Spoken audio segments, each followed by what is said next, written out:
ونحن على ذلك من الشاهدين والشاكرين والحمد لله رب العالمين.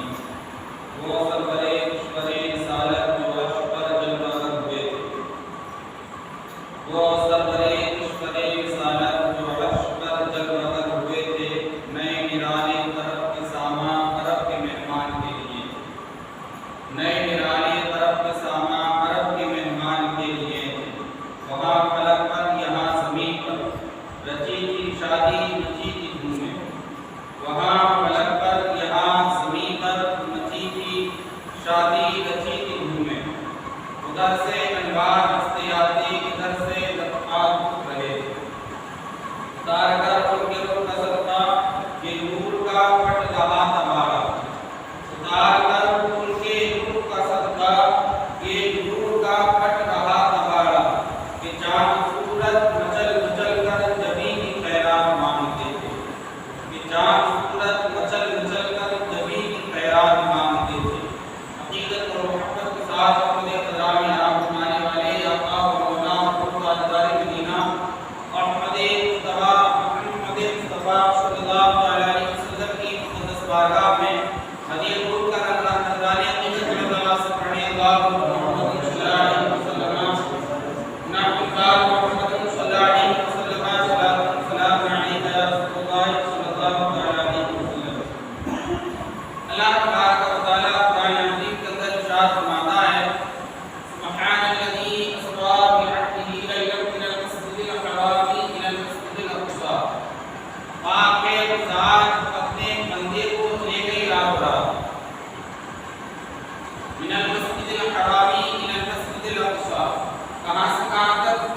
مسجد حرام سے مسجد اقصی تک. الذی بارکنا حولہ لنریہ من آیاتنا، جس کے ہم نے ارد گرد برکتیں رکھی تاکہ ہم اس کو ایک عظیم نشانی بنا.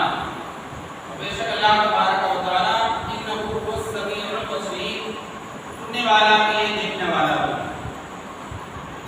اس آیت کریمہ میں اللہ تبارک و تعالیٰ نے امام الانبیاء کائنات نبی کریم صلی اللہ علیہ وسلم کی معراج کے واقعے کو بیان فرمایا. معراج کا واقعہ آقا کریم صلی اللہ علیہ وسلم کے بے شمار معجزات میں سے ایک عظیم معجزہ ہے. 27 رجب المرجب کو اللہ کے پیارے نبی صلی اللہ علیہ وسلم اپنے رب کے پاس قرب خاص میں گئے. اور معراج یہ کوئی خوابی معاملہ نہیں بلکہ جسم و جسمانیت کے ساتھ آقا کریم صلی اللہ علیہ وسلم کو معراج. خواب میں تو بہت ساری مرتبہ نبی کریم صلی اللہ علیہ وسلم کو معراج ہوئی. جسم و جسمانیت کے ساتھ میں 27 رجب المرجب کو جو معراج نبی کریم صلی اللہ علیہ وسلم کو ہوئی اس کا بیان کیا جاتا ہے. اللہ کریم ارشاد فرماتا ہے کہ پاک خدا جو اپنے بندے پیابدی، اس سے پتہ چلتا ہے کہ خواب میں نہیں، پیابدی سے مراد آقا کریم صلی اللہ علیہ وسلم ہے جو اپنے بندے کو لے گیا. یہ حضور کا فرمان نہیں، یہ حضور نے نہیں فرمایا کہ میں گیا. نبی کریم صلی اللہ علیہ وسلم نے نہیں کہا کہ میں گیا، بلکہ اللہ خود کہہ رہا ہے کہ میں خود اپنے بندے کو لے گیا. بیابدی سبحان الذی اسریٰ بعبدہ لیلا من المسجد الحرام. اور بہت زیادہ دن بھی نہیں لگے، بہت زیادہ ٹائم بھی نہیں لگا. رات کے کچھ حصے میں اللہ تبارک و تعالیٰ نے اپنے پیارے حبیب صلی اللہ علیہ وسلم کو معراج کرایا. نبی کریم صلی اللہ علیہ وسلم اس معراج کے واقعے کو اگر آپ سمجھنے کی کوشش کریں تو لفظ معراج سے بھی بزرگوں نے سمجھایا ہے. یہ جو لفظ معراج، لفظ معراج میں ہی بزرگوں نے پورے واقعے کو نقل کیا ہے. کس طریقے سے؟ لفظ معراج میں 5 حروف ہیں. ایک میم ہے، اس کے بعد عین ہے، پھر را ہے، پھر الف ہے، پھر جیم. معراج اس لفظ کو ہی دیکھیں اور تو بزرگوں نے لکھا ہے، غور و فکر کریں تو پورا واقعہ انسان کو سمجھ میں آتا ہے. معراج میم سے مراد ہے اور میم کا مطلب ہے کہ محمد رسول اللہ اللہ صلی اللہ علیہ وسلم کو معراج کرائی گئی۔ اس کے بعد میں آتا ہے ایسا مراد ہے کہ نبی کریم صلی اللہ علیہ وسلم جو معراج کو گئے تو وہ عرش پر گئے، عرش پر گئے۔ اس کے بعد میں آتا ہے رات سے پتہ چلتا ہے، بزرگوں نے لکھا ہے کہ رات کے کچھ حصے میں معراج کرایا گیا۔ پھر الف کو اگر آپ دیکھیں تو الف سے معلوم ہوتا ہے کہ اللہ تبارک و تعالیٰ کے پاس ہے۔ پھر آتا ہے جیم، جیم سے مراد یہ ہے، جیم سے معلوم ہوتا ہے کہ معراج کا جو یہ جیم ہے، جیم کا مطلب ہے کہ جسم و جسمانیت کے ساتھ میں اللہ کے حبیب کو معراج کرایا گیا۔ اگر اس 5 لفظ پہ بھی، اگر ان 5 لفظوں پہ بھی غور کیا جائے تو معراج کا پورا واقعہ انسان کے سمجھ میں آتا ہے۔ اب آپ سنیں، آقا کریم صلی اللہ علیہ وسلم اپنی بہن ام ہانی کے گھر پہ آرام فرما رہے تھے، جو حضرت علی رضی اللہ تعالیٰ کی سگی بہن ہے۔ حضور ارشاد فرماتے ہیں کہ میں آرام فرما رہا تھا، میں سو رہا تھا، ایک آنے والا آیا، آنے والے سے مراد کو جبریل امین آئے، حضرت میکائیل آئے، حضرت اسرافیل علیہ السلام آئے۔ یہ 3 مشہور فرشتے آئے، اور یہ اکیلے ہی تنہا نہیں آئے، ہر ایک فرشتے کے ساتھ میں 70 ہزار فرشتے آئے۔ اور آنے کا انداز کیا تھا؟ حضور ارشاد فرماتے ہیں کہ میں سو رہا تھا اور آنے والے نے چھت کا کچھ حصہ کھولا اور اس کے اندر سے میرے قریب میں آ کر کے کھڑے ہو گئے۔ اگر ہم اور آپ چھت کے نیچے جب سوتے تھے پہلے لوگ، ایک بچہ بھی اگر اوپر کودتا تھا انسان کو احساس ہو جاتا تھا۔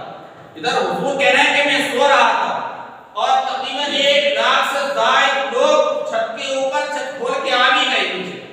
حضور کہہ رہے ہیں میں سو رہا تھا، تینوں مشورہ کر رہے تھے کہ حضور کو کیسے جگایا جائے، حضور کو کیسے اٹھایا جائے۔ تو جبریل امین حضرت جبریل علیہ السلام نے کیا کیا؟ زمین پہ سو رہے تھے آقا کریم صلی اللہ علیہ وسلم۔ حضرت جبریل امین نے اپنے ہونٹوں کو آقا کریم صلی اللہ علیہ وسلم کے پیروں پہ لگایا، اپنے ہونٹوں سے حضور کے پیروں کو چوما۔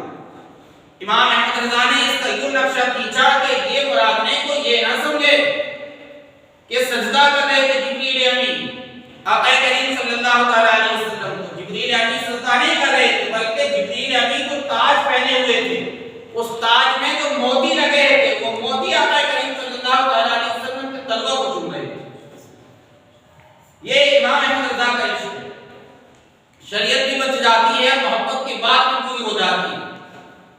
آقا کریم صلی اللہ علیہ وسلم کو اٹھایا، اس کے بعد میں حضور ارشاد فرماتے ہیں، بخاری مسلم تمام احادیث کا اگر آپ مطالعہ کریں گے تو آپ کو معلوم ہوگا، نبی ارشاد فرماتے ہیں مشکاۃ شریف کے اندر کہ اس آنے والے نے میرے سینے کو چاک کیا، گلے کی ہڈی سے لے کے ناک تک، اس کے اندر سے دل نکالا اور ایک سونے کا تخت لایا گیا اور آبی زمزم کے اندر میرے دل کو ڈالا گیا، اس لیے نہیں کہ آقا کریم صلی اللہ علیہ وسلم کی دل کو دھویا جائے، بلکہ اس لیے کہ آب زمزم کو حضور کے دل کی برکت نصیب ہو جائے اور قیامت تک حضور کے امت کے لوگ آب زمزم کو یہ سمجھ کر پیتے رہیں کہ آقا کریم صلی اللہ علیہ وسلم سے اس آب زمزم کو بھی برکتیں حاصل ہوئی۔ یہ معاملہ اس کے بعد میں دل رکھ دیا گیا، اور آپ یہاں پہ غور و فکر کریں کہ آقا کریم صلی اللہ علیہ وسلم ارشاد فرماتے ہیں کہ ایک قطرہ بھی خون کا نہیں نکلا۔ اس سے یہ پتہ چلتا ہے کہ جو حقیقت ہے آقا کریم صلی اللہ علیہ وسلم میں وہ نور ہے، وہ نور ہے۔ ہم لوگوں کی طرح حقیقت نہیں، ہمارے اندر ایک انگلی ذرا سی بھی کٹ جاتی ہے تو خون نکلنے لگتا ہے۔ حضور کہتے ہیں کہ میرا پورا سینہ چاک کیا، دل نکالا، پھر دوبارہ سل دیا، خون کا ایک قطرہ بھی نہیں نکلا۔ اور کمال یہ ہے کہ نبی ارشاد فرماتے ہیں کہ ذرہ برابر بھی درد کا احساس نہیں ہوا، بالکل بھی درد نہیں ہوا۔ اس کے بعد میں براق ایک جنت کی سواری کو لایا گیا اور ان سے کہا گیا کہ اس پہ آپ سوار ہو۔ نبی کریم صلی اللہ علیہ وسلم نے 2 رکعت خانہ کعبہ کے پاس میں نماز پڑھی، اس کے بعد میں براق کو لایا گیا، حضور بیٹھ نہیں رہے۔ نبی کریم صلی اللہ علیہ وسلم فرمانے لگے وَنَسُوقُ الْمُجْرِمِينَ إِلَى جَهَنَّمَ وَرْدًا، اللہ کریم نے ارشاد فرمایا ہے کہ آپ کی امت کے لوگ جب قبروں سے اٹھیں گے تو ان کو ڈنڈے مارے جائیں گے۔ اللہ تبارک و تعالیٰ مجھ سے یہ وعدہ کرے جس طریقے سے آج میرے لیے براق لایا گیا ہے،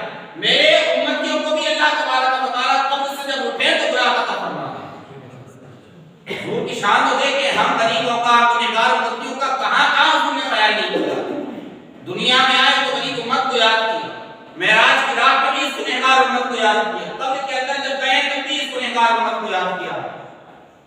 نبی کریم صلی اللہ علیہ وسلم جب یہ فرمانے لگے تو اللہ کی بارگاہ سے جبریل امین کے پاس پیغام آیا، کہہ دو میرے حبیب سے، کیا یوم نحشر المتقین الی الرحمن وفدا، اے حبیب جو آپ کے فرما بردار بندے ہوں گے، اے حبیب جو آپ کے فرما بردار بندے ہوں گے جب قبروں سے اٹھیں گے تو آپ کی طرح انہیں براق عطا کر دیا جائے گا۔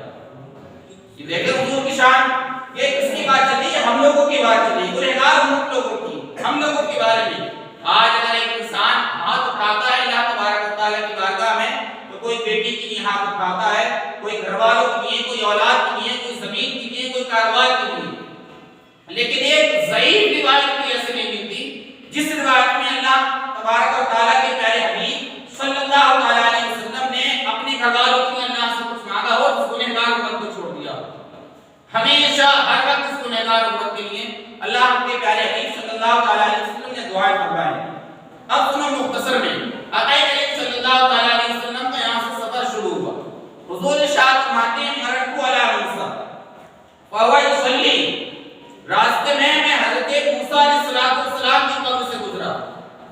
کیا کر رہے تھے؟ آپ ارشاد فرماتے ہیں کہ حضرت موسیٰ علیہ السلام اپنی قبر میں کھڑے ہو کر کے نماز پڑھ رہے تھے۔ حضرت موسیٰ تو گزر چکے تھے برسوں سال پہلے، نماز پڑھ رہے تھے قبر کے اندر۔ حضور نے ارشاد فرمایا حدیث پاک میں ان اللہ حرم علی الارض ان تاکل اجساد الانبیاء فنبی اللہ حی یرزق، اور کما قال علیہ السلام، حضور ارشاد فرماتے ہیں کہ اللہ تبارک و تعالی نے اس زمین کے اوپر یہ حرام کر دیا ہے کہ انبیاء کے جسموں کو کھا لیں، وہ اپنی قبروں میں زندہ ہیں، انہیں رزق بھی دیا جاتا ہے۔ حضرت موسیٰ علیہ السلام نماز پڑھ رہے اپنی قبر کے اندر، جو کہے تجھے مردہ وہ خود مردہ ہے واللہ، تو زندہ ہے واللہ، تو زندہ ہے واللہ، میری چشم عالم سے چھپ جانے والے، اتنا نقشہ کھینچا کسی شاعر نے۔ گزر کے گئے کہاں پہنچے؟ مسجد اقصیٰ۔ نبی ارشاد فرماتے ہیں جب میں مسجد اقصیٰ پہنچا تمام انبیاء نبی حاضر تھے، تمام لوگ موجود تھے وہاں۔ حضرت جبریل امین نے اذان پڑھی۔ حضور ارشاد فرماتے ہیں کہ میں سوچ رہا تھا تمام انسانوں کے بعد حضرت آدم ہے وہ نماز پڑھا دیتے، حضرت ابراہیم نماز پڑھائیں گے، حضرت موسیٰ نماز پڑھائیں گے، حضرت عیسیٰ نماز پڑھائیں گے، یا کوئی اور نبی نماز پڑھائے گا۔ کہتے ہیں جب جبریل امین نے اذان پڑھی اس کے بعد میں اذان پڑھنے کے بعد میں میرے ہاتھ پکڑ کے مصلی کی طرف بڑھا لے اور میں چہرہ دیکھنے لگا جبریل امین کا۔ جب میں چہرہ دیکھنے لگا تو جبریل امین ارشاد عرض کرتے ہیں یا رسول اللہ صلی اللہ علیہ وسلم، یہ صرف میری نہیں بلکہ اللہ تبارک و تعالیٰ کی مرضی یہی ہے، اور یہ جو پیچھے کھڑے ہیں تمام انبیاء کرام ان کی بھی مرضی یہی ہے کہ آپ بھی مصلی پہ کھڑے ہو کر کے امامت کریں۔ حضور علیہ السلام نے تمام نبیوں کو نماز پڑھائی۔ نماز پڑھانے کے بعد میں حضور نے ارشاد فرمایا لقد ارسلنی رحمۃ للعالمین، تمام نبیوں نے خطبے دیے، بیان کیے۔ حضرت ابراہیم کہنے لگے یا رسول اللہ صلی اللہ علیہ وسلم آپ نے تو کمال کر دیا دو لفظوں میں۔ حضرت آدم نے کہا کہ لوگوں مجھے اللہ تبارک و تعالیٰ نے تمام انسانوں کا باپ بنایا، کسی نے کہا کہ میں روح اللہ ہوں، کسی نے کہا کہ میں کلیم اللہ ہوں، کسی نے کہا کہ میں ٹارے کوہ طور پہ جا کے اللہ تبارک و تعالیٰ سے بات کیا کرتا تھا، اپنے اپنے معجزے گرانے لگے۔ حضرت ابراہیم کہنے لگے واتخذ اللہ ابراہیم خلیلا، اللہ تبارک و تعالیٰ نے مجھے اپنا دوست بنایا۔ آقا کریم صلی اللہ علیہ وسلم نے ہم لوگوں کی، کافروں کی، مسلمانوں کی، تمام لوگوں کے بارے میں کہا لقد ارسلنی وما ارسلناک الا رحمۃ للعالمین، اللہ تبارک و تعالیٰ نے مجھے سارے جہانوں کے لیے رحمت بنا کر بھیجا۔ کمال کر دیا دو لفظوں میں۔ اس کے بعد میں اور کہا بیت المقدس کے بارے میں الذی بارکنا حولہ لنریا، اللہ تبارک و تعالیٰ نے بیت المقدس کے ارد گرد برکتیں رکھی۔ ایک قول یہ ہے کہ ارد گرد سے مراد جو اطراف کی زمین ہے، اس زمین پر درجنوں، امام فخر الدین رازی رحمۃ اللہ تعالیٰ علیہ لکھتے ہیں کہ درجنوں انبیاء کرام کے مزار ہیں بیت المقدس کے اطراف میں۔ پھر کہا گیا کہ اس کے اطراف میں سرسبز ساداب زمین رہتی ہے، ہریالی خوشحالی ہے، نہریں اچھی اچھی جاتی ہیں، اللہ تبارک و تعالیٰ نے برکتیں رکھی۔ حضرت یوسف علیہ السلام کی قبر اندر بھی اس نہر کے قریب میں اس نہر سے ٹچ ہو کر کے پانی جاتا تھا۔ اب جہاں پانی جاتا تو ان کی کھیتی وہ اچھی ہو جاتی تھی، فصلیں اچھی ہوتی تھی۔ اب لوگ کہنے لگے کہ ان کے نبی تھوڑے نہیں ہیں، ہمارے بھی تو نبی، ہماری کھیتی سوکھی رہ جاتی ہے۔ اور جن کھیتیوں میں یہ پانی جاتا ہے ان کی کھیتی اچھی ہو جاتی ہیں، فصلیں اچھی ہو جاتی ہیں۔ انہوں نے کیا کیا؟ حضرت یوسف علیہ السلام کا تابوت نکال کر کے اور دوسری جگہ پر دفن کر دیا۔ اب وہ لوگ، ان لوگوں کی زمین اچھی ہونے لگی، اب یہ لوگ پریشان ہو گئے، تو دانشور لوگوں نے ایک مجلس شورا لگائی، لوگ بیٹھے مشورہ کی کہ ایسا کرو کہ سنگے مرمر کا مقبرہ بناؤ اور جو پانی ٹچ ہو کر کے حضرت یوسف علیہ السلام کی قبر سے جائے، اس کے بعد میں ایک بڑا سا حوض کھودو، وہ پانی اس حوض کے اندر جائے اور اس حوض سے چاروں طرف راستے بنا دو کہ کسی بھی انسان کو کوئی تکلیف نہ ہو، اور یہ پانی تمام لوگوں کی زمینوں میں چلا جائے، سارے لوگ برکتیں حاصل کریں۔ نبیوں کی قبر سے جو پانی ٹچ ہو کر کے جاتا ہے، اس پانی کی بھی برکتیں لوگ حاصل کرتے ہیں۔ اور آقا کریم صلی اللہ علیہ وسلم ارشاد فرمانے لگے کہ مجھے آسمان میں لے جایا گیا۔ جبریل امین جب پہلے آسمان پر پہنچے، دروازے پر پہنچے، آواز آئی غیب سے، کون؟ کہا جبریل۔ کہا کیسے آئے ہو، کون ہے تمہارے ساتھ میں؟ کہا آقا کریم صلی اللہ علیہ وسلم ہے میرے ساتھ۔ کہا اچھا، کہا ان کو بلایا گیا ہے؟ کہا ہاں بلایا گیا ہے۔ تو پھر آواز آتی تھی غیب سے، آنا تمہارا بہت بہت مبارک، تمہارا آنا بہت بہت مبارک۔ اسی طریقے سے تمام انبیاء کرام سے پہلے آسمان پر حضرت آدم علیہ السلام سے ملاقات کی، نبیوں سے انبیاء سے ملاقات کرتے کرتے آقا کریم صلی اللہ علیہ وسلم ساتویں آسمان پر پہنچے۔ اور کمال کی بات ہے، آقا کریم صلی اللہ علیہ وسلم ابھی کہاں سے گئے تھے؟ مسجد حرام سے مسجد اقصی کی طرف، اور میرا راستے میں حضرت موسیٰ علیہ السلام اپنی قبر میں کیا کر رہے تھے؟ نماز پڑھ رہے تھے۔ بیت المقدس پہنچے تو وہاں پر بھی حضرت موسیٰ علیہ السلام موجود تھے، ادھر قبر میں بھی موجود ہیں۔ آسمان پہ گئے تو آسمان پہ بھی حضرت موسیٰ علیہ السلام موجود، مطلب پہلے ہی پہلے۔ اس سے آپ یہ نہیں کہہ سکتے کہ اور نبیوں کی رفتار آقا کریم صلی اللہ علیہ وسلم کی رفتار سے زیادہ ہے، ایسا نہیں، بلکہ بات یہ ہے کہ نبی کریم صلی اللہ علیہ وسلم جس رفتار سے جا رہے تھے، وہ براق جو جانور تھا، جنتی جانور تھا، اس کی رفتار سے جا رہے تھے، وہ نبیوں کی رفتار تھی جو اپنی قبر میں بھی موجود تھے، بیت المقدس میں بھی موجود تھے، اور حضور سے پہلے حضور کے استقبال کے لیے آسمانوں میں بھی سارے نبی موجود ہو گئے تھے، وہ اپنی رفتار کی نبیوں۔ آقا کریم صلی اللہ علیہ وسلم گئے ساتویں آسمان پر، جو جہاں پر فرشتوں کا کعبہ بنا ہوا ہے، اس کا طواف کرتے ہیں فرشتے، پہنچے آقا کریم صلی اللہ علیہ وسلم تو فرشتے عرض کرنے لگے مولا تبارک و تعالیٰ سے، اللہ ابھی نبیوں کو نماز پڑھا کر کے آئے ہیں، ہم یہ چاہتے ہیں کہ تیرے پیارے حبیب صلی اللہ علیہ وسلم ہمیں بھی 2 رکعت پڑھا دیں۔ اللہ کے پیارے نبی صلی اللہ علیہ وسلم نے جو فرشتوں کا کعبہ ہے، فرشتوں کا کعبہ ہے، وہاں پر بھی جا کے تمام فرشتوں کو نماز پڑھائی۔ آقا کریم صلی اللہ علیہ وسلم صرف ہم لوگوں کے لیے امام نہیں، صرف ہم ہی لوگوں کے امام نہیں، بلکہ نوری مخلوق فرشتوں کے بھی نبی کریم صلی اللہ علیہ وسلم امام ہیں۔ گئے سدرۃ المنتہا پر پہنچے، جبریل امین وہاں پر رک گئے، کہنے لگے یا رسول اللہ صلی اللہ علیہ وسلم اب میری گنجائش نہیں، اب آپ جائیں، اگر میں نے قدم بڑھائے تو میرے پر جل جائیں گے۔ کہا اچھا نہیں جا سکتے، کہا نہیں، کہا اچھا آپ کو خواہش بتا دے۔ جبریل امین کہنے لگے یا رسول اللہ صلی اللہ علیہ وسلم میں ایک چھوٹی سی میری خواہش ہے، میں یہ چاہتا ہوں کہ قیامت کے دن جب آپ کی امت پلسرات سے گزرے تو میں یہ چاہتا ہوں کہ میرے پروں کے اوپر سے گزر کے آپ کی امت چلی جائے۔ اللہ تبارک و تعالیٰ سے یہ میری خواہش کرنا، اور اللہ تبارک و تعالیٰ مجھے یہ شرط بخش دے، میری دعا قبول فرما لے۔ جبریل امین کس کے بارے میں سوچ رہے ہیں؟ ہم گنہگار امت کے بارے میں، ہمارا حال کیا ہے؟ آقا کریم صلی اللہ علیہ وسلم قرب خاص میں گئے، رب تبارک و تعالیٰ سے راز و نیاز کی بات ہو، کچھ وہ باتیں ہوئی کہ حبیب کسی کو نہیں بتانا ہے، کچھ باتیں یہ ہوئی کہ سارے لوگوں کو بتا دینا ہے، کچھ باتیں ایسی ہوئی جسے جانا اپنے خاص لوگوں کو انہیں بتانا، سب کو یہ باتیں نہ بتانا، راز و نیاز کی بات ہو۔ اللہ کی پیار بارگاہ میں جب پہنچے، رب تبارک و تعالیٰ تو سب کو جانتا ہے۔ حضور سے ارشاد فرمایا کہ حبیب میرے لیے کیا لائے ہو، کیا لائے ہو تم میرے لیے؟ آقا کریم صلی اللہ علیہ وسلم ارشاد فرمایا، عرض کرنے لگے اللہ تبارک و تعالیٰ میں وہ لایا ہوں جو تیرے پاس نہیں ہے، وہ لے کر کے آیا ہوں جو تیرے پاس نہیں ہے۔ کیا میرے پاس کیا نہیں ہے؟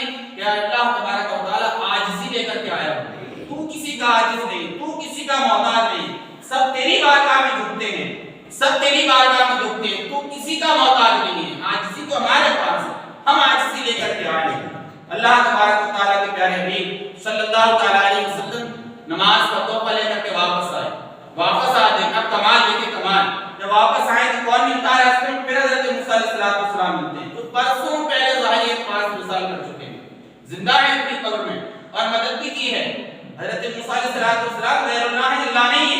اس سے کیا پتہ چلتا ہے کہ اللہ تو مدد کرتا ہی ہے، غیر اللہ بھی مدد کرتے ہیں، اللہ کے علاوہ بھی مدد کرتے ہیں، انبیاء بھی مدد کرتے ہیں، اولیاء بھی مدد کرتے ہیں، بزرگان دین بھی مدد کرتے ہیں۔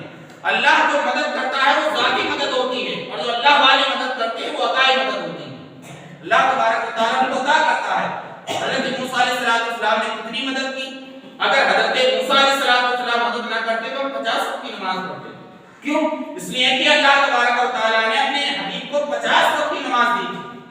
50 وقت کی نماز لے کر کے حضور آ گئے، راستے میں کون ملتے ہیں؟ حضرت موسیٰ علیہ السلام۔ یہ ان کی دین ہے جو ہم 5 وقت کی نماز پڑھ رہے ہیں۔ 5 وقت کی جو نماز پڑھنا ہے حضرت موسیٰ علیہ السلام کی دین ہے۔ اور امام قرطبی راضی تمام مفسرین نے لکھا تفسیر میں، کہتے ہیں کہ جو یہ بات جو ہے، یہ بات اللہ تبارک و تعالیٰ نے خود حضرت موسیٰ علیہ السلام کے مان میں ڈالی کہ یہ تو میرا حبیب ہے، یہ تو کہے گا نہیں، تو دے دیا وہ لے کر کے چلا جائے گا، تم لوگوں میرے پاس بھیجو، نماز سے کم کراؤ۔ اور یہ کیوں ہوا تھا؟ ایک وجہ اس کی یہ تھی کہ حضرت موسیٰ علیہ السلام نے کوہ طور پر اپنے پیارے اللہ سے 9 مرتبہ دعا کی تھی، اللہ تبارک و تعالیٰ مجھے اپنا دیدار کرا، مجھے اپنا دیدار کرا، مجھے اپنا دیدار کرا۔ اب نبی کی دعا کیسے قبول نہیں ہوتی؟ تو یہ معراج کی رات میں حضرت موسیٰ علیہ السلام کی دعا قبول کی جا رہی تھی، اور کہا رب تبارک و تعالیٰ نے، اے موسیٰ میرا حبیب مجھے دیکھتا رہے اور تم میرے حبیب کو دیکھتے رہو، میرا حبیب مجھے دیکھتا رہے، تم میرے حبیب کو دیکھتے رہو۔ اس لیے کہ جس نے میرے حبیب کو دیکھ لیا اس نے مجھے دیکھ لیا، جس نے میرے حبیب کو دیکھ لیا اس نے مجھے دیکھ لیا۔ آقا کریم صلی اللہ تعالیٰ علیہ وسلم آئے واپس میں، حضرت موسیٰ علیہ السلام نے 9 مرتبہ بھیجا، 50 وقت کی ہو گئی۔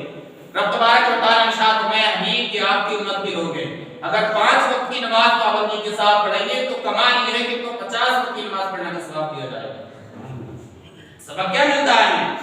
حضور گئے معراج کی رات، بھی نماز پڑھ کے گئے کہاں؟ خانہ کعبہ میں، بیت المقدس میں نماز پڑھائی، وہاں جا رہے ہیں تب بھی نماز کی بات ہو رہی ہے۔ اس سے کیا پتہ چلتا ہے کہ نماز سے انسان کو چھٹکارا نہیں مل سکتا ہے، اور نماز چھوڑنی نہیں چاہیے۔ نماز تو پابندی کی چیز ہے، جو معراج کو مانتے ہیں وہی نماز پڑھتے ہیں۔ معراج کے واقعے سے سبق ہمیں یہ ملتا ہے کہ نماز انسان کو ہمیشہ ہر حال میں پڑھنا چاہیے۔ یہ نہیں کہ خوشی ہمارے گھر میں ہوئی تو نماز چھوڑ دی، شادی بیاہ کے موقع پہ نماز چھوڑ دی۔ حضور کو کتنی خوشی تھی، اپنے رب سے ملنے کے لیے جا رہے تھے، پہلے نماز پڑھی خانہ کعبہ میں، پھر نماز پڑھائی ہے بیت المقدس میں، پھر گئے اپنے رب سے ملنے کے لیے۔ ہمیں یہ بتایا کہ اگر کوئی خوشی کا بھی موقع ہے تو نماز کسی حال میں نہیں چھوڑنا ہے، پہلے نماز پڑھنا ہے، پھر اپنی خوشیوں میں شامل ہونا ہے۔ اللہ کے پیارے نبی صلی اللہ علیہ وسلم معراج کی رات ہوئی، اس کے بعد جب صبح ہوئی، فجر کے ٹائم وہ نماز پڑھی، صدیق اکبر رضی اللہ تعالیٰ عنہ کے پاس کون جاتا ہے؟ ابو جہل بھڑکانے کے لیے، کہتا ہے کہ صدیق اکبر آپ جانتے نہیں، ایک شخص یہ دعویٰ کر رہا ہے کہ رات کے کچھ حصے میں ایک انسان نے یہ دعویٰ کیا ہے کہ یہاں سے فلسطین گیا، بیت المقدس، ساتوں آسمان گھومے، جنت دوزخ دیکھی، اللہ سے ملاقات کی، رات کے کچھ حصے میں۔ کیا آپ تسلیم کر سکتے ہیں؟ یہ تو کئی ہزار سال کا بس وہ ہے سفر، اگر کوئی انسان اتنا کرے کافی 1 مہینہ تو تقریباً لگ جاتا ہے بیت المقدس پہنچنے میں، رات کے کچھ حصے میں۔ ایک انسان یہ کہہ رہا ہے کہ اتنے معاملات کی ہیں اس میں، بتاؤ کیسے درست ہو سکتا ہے؟ صدیق اکبر کہتے ہیں ماننے والی تو بات نہیں ہے، ایسا کیسے ہو سکتا ہے؟ ابو جہل کہتا ہے کہ یہ جو دعویٰ کر رہا ہے نا، یہ جو دعویٰ کرنے والا ہے یہ تمہارے نبی ہیں۔ پھر صدیق اکبر رضی اللہ تعالیٰ نے یہ نہیں کہا کہ میں پوچھ کے بتاؤں گا، یہ نہیں کہا کہ غور و فکر کرنے دو، یہ نہیں کہا کہ میں پہلے بات کروں گا اپنے نبی سے پھر کہوں گا۔ وہیں پر صدیق اکبر رضی اللہ تعالیٰ نے ارشاد فرماتے ہیں اے ابو جہل، اگر کوئی اور کہتا تو میں ہرگز نہیں مانتا، میرے نبی نے کہا ہے تو حق کہا ہے، سچ کہا ہے، بالکل سچ بات ہے، ضرور ایسا ہوا ہے کہ آقا کریم صلی اللہ تعالیٰ علیہ وسلم نے کہا ہے۔ کتنے دعوے کیے تھے، ہوا کیا تھا؟ معراج کا مطلب یہ ہے کہ انسان کی عقل دنگ رہتا ہے سوچ کے۔ معراج کا معاملہ یہ ہے کہ عاجز آ جائے انسان کی عقل سوچنے پہ، ایسا کیسا ہو سکتا ہے؟ انسان کی عقل تسلیم نہ کرے۔ اور وقت کیوں رک گیا تھا؟ وہ جو نہ تھے تو کچھ نہ تھا، وہ جو نہ ہو تو کچھ نہ ہو، جان ہے وہ جہان کی، جان ہے تو جہان ہے۔ کیا ہوا تھا؟ آقا کریم صلی اللہ علیہ وسلم جب دنیا سے چلے گئے آسمان میں رب کے پاس، اللہ تبارک و تعالیٰ نے وقت کو روک دیا۔ حضور نے آتے کیا ارشاد فرمایا، میرا بستر بھی گرم تھا، حضور کا جو پانی میں کر کے گیا تھا وہ بھی بہ رہا تھا، اور دروازے کی کنڈی بھی ہل رہی تھی۔ اتنے سارے سفر کے بعد میں ایسا کیسا ہو سکتا ہے؟ انسان بستر سے اٹھ کے چلا جائے، تھوڑی دیر کے بعد آتا ہے تو ٹھنڈا ہو جاتا ہے۔ ابھی ہم وضو کرتے ہیں، سارا پانی ٹھہر کے چلا گیا، وضو کریں گے پھر دوبارہ پانی بہنا شروع ہوگا، دروازہ کھولیں گے تھوڑی دیر تک کنڈی ہلے گی پھر رک جائے گی۔ حضور کہہ رہے تھے کہ سارے معاملات دیکھ کے آیا تب بھی کنڈی ہل رہی تھی۔ کیا ہوا تھا؟ وہ جان ہے دنیا کی۔ اس طریقے سے انسان کے جسم میں روح ہوتی ہے، جان ہوتی ہے، تب وہ بولتا ہے، چلتا ہے، کھاتا ہے، پیتا ہے، سانس لیتا ہے، دیکھتا ہے، تمام معاملات کرتا ہے۔ جب انسان کے جسم کے اندر سے جان نکال لی جاتی ہے، روح نکال لی جاتی ہے، پھر وہ مردہ ہو جاتا ہے۔ میرے نبی جب دنیا میں تھے تو اس کائنات کے اندر جان تھی۔ آقا کریم صلی اللہ تعالی علیہ وسلم رب کے پاس چلے گئے، جان نکل گئی دنیا کی، وقت رک گیا، جہاں تھا وہیں رہ گیا۔ جب جان دوبارہ رب سے ملاقات کر کے واپس آئی کائنات میں، دنیا کے اندر، تو اللہ تبارک و تعالیٰ نے وقت کو دوبارہ سے شروع کر دیا، اس لیے کہ جان پڑ گئی دنیا کے اندر۔ یا آقا کریم وہ جو نہ تھے تو کچھ نہ تھا، وہ جو نہ ہو تو کچھ نہ ہو، جان ہے وہ جہان کی، جان ہے تو جہان ہے۔ آقا کریم صلی اللہ تعالی علیہ وسلم کی معجزات کے بے شمار واقعات ہیں، وقت اتنا نہیں کہ اور زیادہ سنا جائیں۔ اللہ کریم کی بارگاہ میں دعا ہے، پروردگار عالم ہم سب کو آقا کریم صلی اللہ تعالی علیہ وسلم کی پیاری پیاری سنتوں پہ عمل کرتے ہوئے مطابق زندگی گزارنے کی توفیق عطا فرمائے۔ استغفر اللہ ربی من کل ذنب واتوب الیہ۔ ایک مرتبہ کلمہ شریف پڑھ لیں، لا الہ الا اللہ محمد رسول اللہ صلی اللہ تعالی علیہ وسلم۔